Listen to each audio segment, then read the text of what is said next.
Here are the horoscopes for the week of the 26th of October to the 1st of November 2015. We begin the week with Mercury leaving the retrograde shadows, so we go all the way back to the end of August to trace Mercury's forwards, backwards and forwards journey through Libra to see where our thoughts and our expression have been made more coherent, more balanced and more aligned. But now we're on the forward path, and by Monday we see Jupiter and Venus join forces. Now last week we had Jupiter and Mars coming together in the productive sign of Virgo.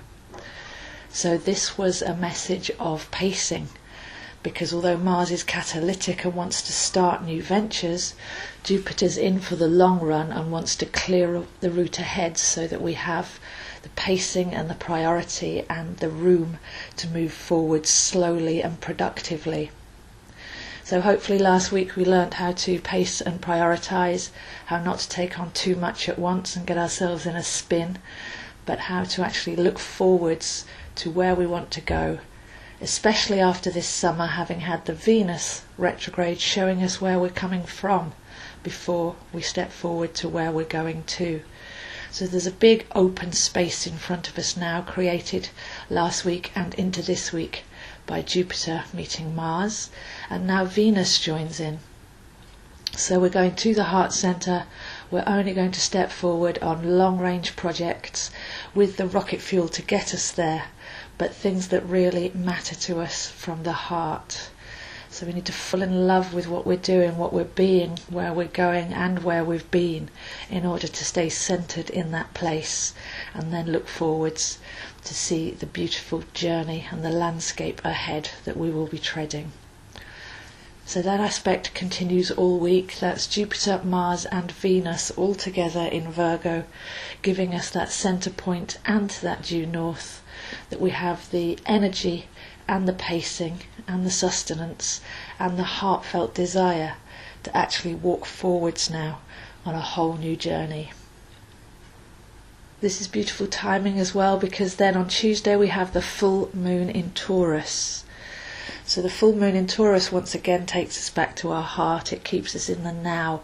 It keeps us appreciative of being spirits in the physical world and blending those two.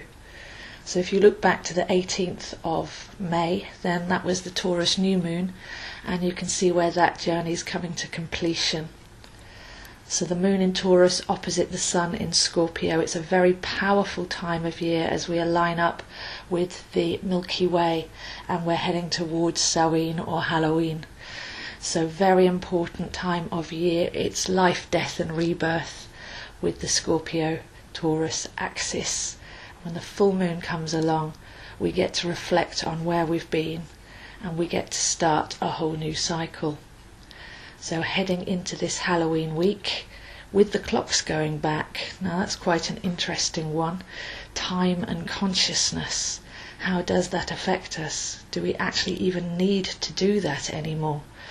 So I'll be giving my talk on time consciousness and the natural calendar on the 29th in London, if you'd like to come along to that, which will involve concepts like, can we even put the clocks back and forwards? What is New Year and where does the year start? And even some ideas on how to authentically celebrate Halloween. So that's a talk on the 29th in Notting Hill, London. So the Taurus full moon there calling us inwards, calling us to reflect, look at that longer journey 6 months back. What did we start? It's been a very, very incredible summer with lots of backwards and forwards. But now with Mercury stepping forwards, with all that energy, with Mars, Venus and Jupiter in Virgo, and a clear road ahead, and then just a moment on Tuesday to stop and pause, we should be well centred in order to rebirth and start that new journey by Tuesday evening. Now it's very important to know where this Virgo energy is happening in your own chart. So when we get important lineups like this, I offer my services on Facebook to help you find out in your own chart where this is happening, so that you can make more of that energy. So please do come and find me on Facebook, where we'll be doing an online tutorial on how to get your chart and how to place that energy in your chart so that you can work with it more harmoniously. So by the weekend we have Halloween, which is much more important than it's currently given credit for. It's been turned into trick or treat and horror costumes, but it's not really about that at all. It's actually the end of the dark cycle and stepping into a new year. It's actually about honouring the ancestors. Like I say, we're at one vital end of the Milky Way where it was said that souls depart. So it's a time to honour anybody that's passed this year and to let go of anything that we're hanging on to face our demons so that we can step forwards next week into the new year, into the light and into this wonderful new journey that we're going on. So it's a very harmonious week, everything falling into place. To recap, Mercury is out of the retrograde phase, so we can go forwards now from anything that's been hovering or being recalibrated since the end of August. We have a reflective Tuesday with the Taurus full moon taking us back to mid-May to see the journey that we've been on in wider perspective over the last 6 months and to recenter ourselves.